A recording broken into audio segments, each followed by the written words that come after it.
नमस्कार, मी पूनम कर्णी अन्नपूर्णा किचनमध्ये तुमचं खूप मनापासून स्वागत करते। आज आपण एक छान असं पारंपरिक पेय बनवणार आहोत। उन्हाळ्यासाठी खास आवर्जून बनवावं असं हे पारंपरिक पेय आहे, ते म्हणजे कैरीचं पन्ह। तर आज आपण छान असं कैरीचं पन्ह बनवणार आहोत। त्यासाठी आपण इथे या कैऱ्या घेतलेल्या आहेत। या 3 कैऱ्या घेतलेल्या आहेत। अशा साधारण आपल्याला कडक घ्यायच्यात, खूप अशा नरम घ्यायच्या नाहीयेत। अशा या 3 कैऱ्या आहेत आणि त्या आपल्याला आता उकडून घ्यायच्यात कुकरमध्ये।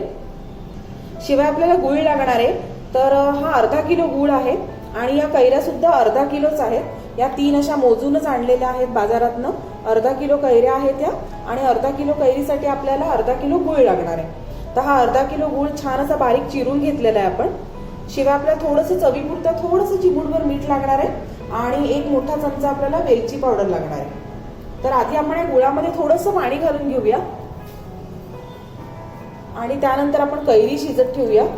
कैरी आपल्याला उकडून घ्यायची। कैरी उकडते तोपर्यंत हा गूळ सुद्धा छान असा मऊ होईल पाणी घातल्यामुळे। अशा पद्धतीने म्हणजे हा छान असा मऊ होईल लवकर गूळ। आणि आता आपण या कैऱ्या उकडून घेऊया। आपण एका कुकरमध्ये या कैऱ्या घेतल्यात आणि आता आपण यामध्ये पाणी घालूया। साधारण आपल्याला 2 ग्लास पाणी लागणार आहे। 2 ग्लास पाणी घातलं आपण आणि आता या कैऱ्या आपण उकडून घेऊया। एक 2 ते 3 शिट्ट्या करूया आपण आणि ह्या कैऱ्या छान अशा उकडून घेऊया। आपल्या कैऱ्या छान उकडून झालेल्या आहेत। आपण कुकरला 3 शिट्ट्या करून घेतल्या आणि या कैऱ्या छान अशा उकडल्या गेल्या, त्यामुळे त्याचं साल आता निघतंय।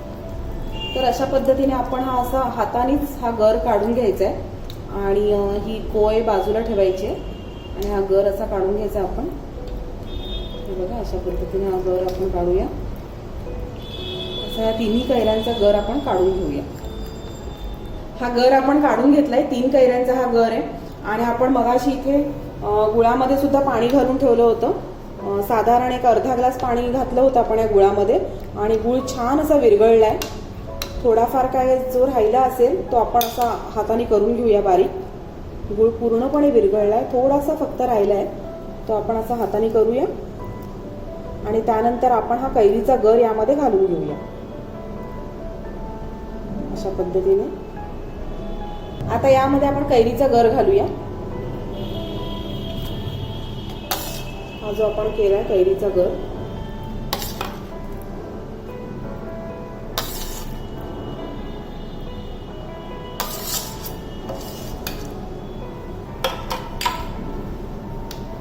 आणि हे पुन्हा असं व्यवस्थित एकजीव करूया आपण।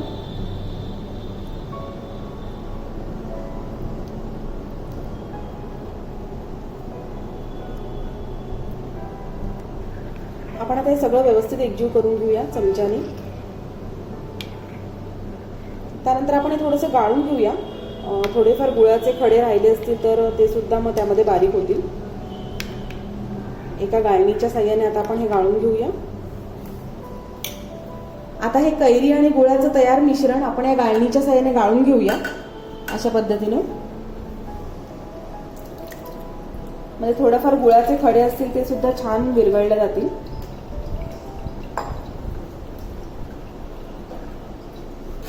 असं आपण छान गाळून घेऊया हे।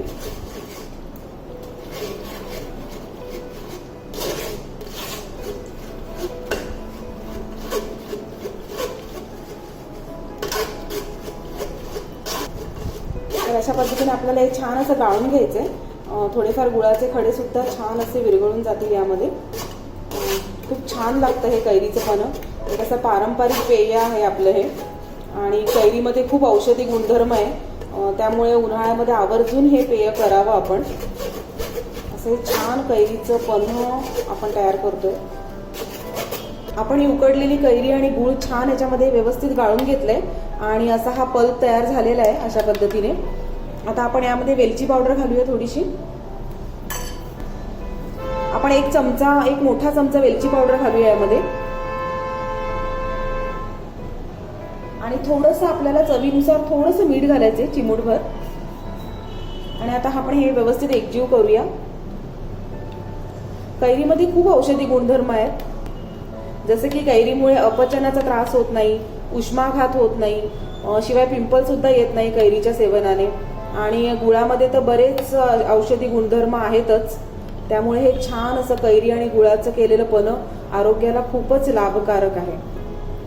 त्यामुळे हे तुम्ही जरूर ट्राय करा. छान असं कैरीचं पन्ह. आता आपण या ग्लासामध्ये घेऊया. तो आपला तयार पल्प आहे तो यामध्ये घेऊया आपण.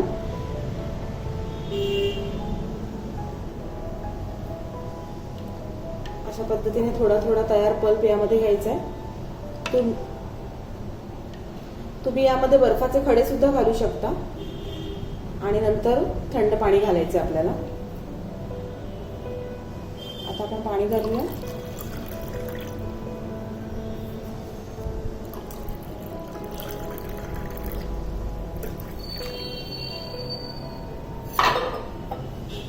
आता हे व्यवस्थित आपण एकजीव करून घेऊया.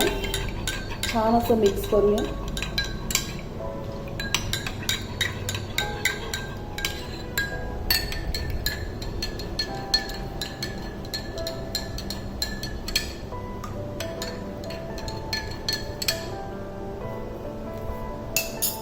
तर अशा पद्धतीने आपलं छान असं कैरीचं थंडगार पन्ह तयार झालेलं आहे. आणि याची पूर्ण कृती या व्हिडिओच्या डिस्क्रिप्शनमध्ये आहे. लेखी स्वरूपात आहे, तुम्ही बघू शकता.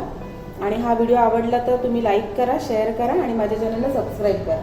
सबस्क्राईब केल्यानंतर बेल आयकॉनला पण क्लिक करा म्हणजे तुम्हाला नोटिफिकेशन मिळत राहील. धन्यवाद. पुन्हा लवकरच भेटू नवीन एका पदार्थासोबत.